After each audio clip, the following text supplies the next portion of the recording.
Hello दोस्तों, आपको ये बताने की आवश्यकता नहीं है कि भारत जैसे बहुभाषी देश में केवल किसी एक भाषा को जानना ही काफ़ी नहीं है, बल्कि जितनी ज़्यादा भाषाओं को आप समझते हैं, बोल सकते हैं, उतना अच्छा है। तो चलिए सीखते हैं 4 भाषाएं, हिंदी के साथ साथ मराठी, कन्नड़ और अंग्रेज़ी। आज के वीडियो में मैंने 2 अलग अलग संवाद 4 भाषाओं में दिए हैं। पहले संवाद में शेखर अपने एक परिचित के घर जाता है और उनका घर शेखर को अच्छा लगता है। यहाँ 6 वाक्यों द्वारा सीखिए 4 भाषाएं।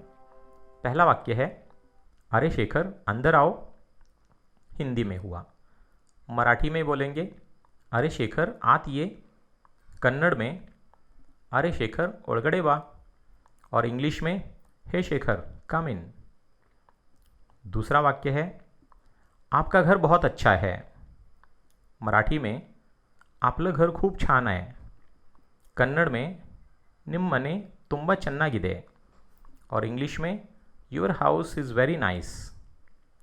अगला वाक्य है हिंदी में, सब और बड़ी खिडकियां हैं।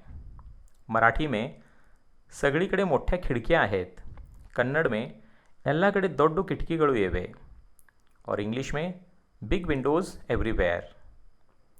अगला वाक्य है हिंदी में, डाइनिंग हॉल यहाँ और रसोई घर वहाँ है। मराठी में, डायनिंग हॉल इकडे व स्वयंपाकघर तिकडे आहे। कन्नड़ में, डायनिंग हॉल इल्ली ಮತ್ತು ಅಡಿಗೆ ಮನೆ ಅಲ್ಲಿ ಇದೆ। इंग्लिश में, the dining hall is here and the kitchen is there. अगला वाक्य हिंदी में, कप और थाली वहाँ रखो। मराठी में, कप आणि ताट तिथे ठेव। कन्नड़ में, कप ಮತ್ತು ತಟ್ಟೆ ಅಲ್ಲಿ ಇಡು। इंग्लिश में, keep the cup and plate there. अगला वाक्य है हिंदी में, मुझे आपका घर अच्छा लगा। मराठी में, मला आपले घर आवडले। कन्नड़ में, ನನಗೆ ನಿಮ್ಮ ಮನೆ ಇಷ್ಟ ಆಯಿತು। और इंग्लिश में, आई लाइक्ड योर हाउस। अब ये एक संवाद हुआ। अब दूसरे संवाद में भी 6 वाक्य होंगे। पहला वाक्य है हिंदी में, आप रविवार को हमारे घर आइए। मराठी में, आपण रविवारी आमच्या घरी या। कन्नड़ में, ನೀವು ರವಿವಾರ ನಮ್ಮ ಮನೆಗೆ ಬರ್ರಿ। और इंग्लिश में, please come to our house on Sunday. दूसरा संवाद है, उस दिन क्या खास है। मराठी में, त्या दिवशी काय विशेष आहे। कन्नड़ में, आ दिन ಏನು ವಿಶೇಷ ಇದೆ। इंग्लिश में, what is special on that day. अगला वाक्य है, अगला संवाद है हिंदी में, मेरी बड़ी बेटी सिंगापुर से आ रही है। मराठी में, माझी मोठी मुलगी सिंगापूरहून येत आहे। कन्नड़ में, ನನ್ನ ದೊಡ್ಡ ಮಗಳು ಸಿಂಗಾಪುರಿಂದ ಬರ್ತಾ ಇದ್ದಾಳೆ। और इंग्लिश में, my elder daughter is coming from Singapore. अगला वाक्य है हिंदी में, बहुत खुशी का समाचार है। मराठी, अगदी आनंदाची बातमी आहे। कन्नड़, ತುಂಬಾ ಸಂತೋಷದ ಸಮಾಚಾರ। English, it is a good news. अगला वाक्य हिंदी में, मैं अवश्य परिवार के साथ आऊँगा।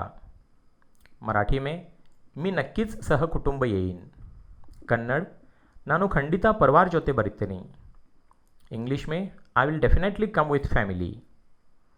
अगला संवाद है, अगला वाक्य है पहले हिंदी में, यह लीजिए मेरे घर का पता इसमें है। मराठी, हे घ्या माझ्या घरचा पत्ता यात आहे।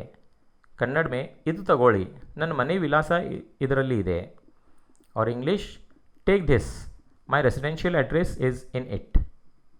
अब जो वाक्य हमने सीखे उनमें से कुछ प्रमुख वाक्य या प्रमुख शब्द जो हैं, हमने क्या क्या सीखा आज वह हम देखेंगे। जैसे अंदर आओ के लिए मराठी में कहते हैं आत ये, कन्नड़ में कहते हैं ओळगडे बा, इंग्लिश में कम इन। आपका घर, मराठी में आपलं घर, कन्नड़ में निम्म मने, इंग्लिश में योर हाउस। बहुत अच्छा है के लिए मराठी में खूब छान है। कन्नड़ में तुम्बा चन्नागिदे, इंग्लिश में इज़ वेरी नाइस। हिंदी में कहेंगे सब और, मराठी में सगळीकडे, कन्नड़ में ಎಲ್ಲಕಡೆ, इंग्लिश एवरीवेयर।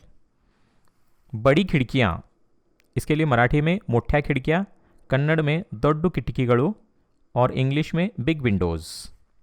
तो इस तरह से इन वाक्यों द्वारा हमने थोड़ी बहुत भाषाओं का ज्ञान लिया है। और जैसे शब्द कुछ हम देख सकते हैं, हिंदी में थाली, मराठी में ताट, कन्नड़ में तट्टे और इंग्लिश में प्लेट।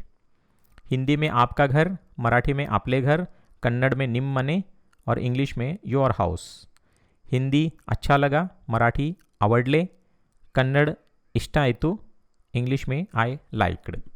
तो हम इसी तरह से और कुछ वाक्यों द्वारा इन 4 भाषाओं को सीखने का प्रयास करेंगे।